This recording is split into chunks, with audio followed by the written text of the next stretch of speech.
For me, this was a strange question because I felt that we cannot predict our future and that tomorrow is not guaranteed for any of us.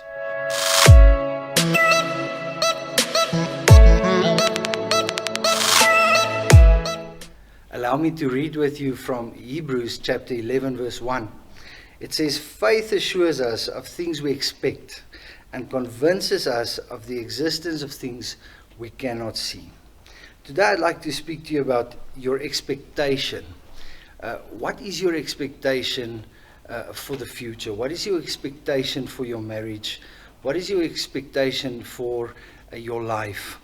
I remember a man once called me in and he said to me, "Where do you see yourself in 5 years' time?"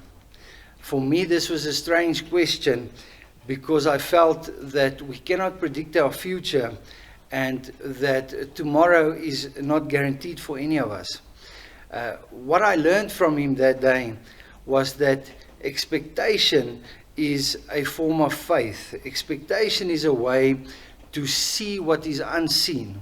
And isn't that what the Bible describes as faith to us? 2 Corinthians 4 verse 13 says, "We call things that are not as if they were." We walk by faith and not by sight. So we have to see things and expect things to come to pass. Sometimes it is when we pray for people, with the eyes of our spirit, we need to see this thing manifest, this thing happen.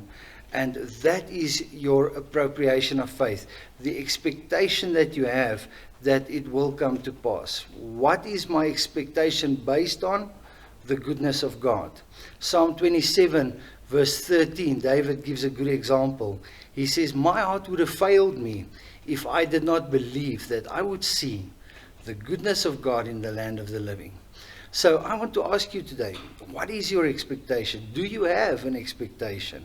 You know, there's two types of expectation. We can have a positive expectation. We can expect every day that things are going to turn around for me.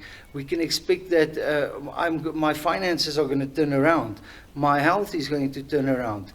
Things are going to work out for my good, according to Romans 8 verse 28. And that kind of expectation magnifies God. That kind of expectation releases faith and magnifies God.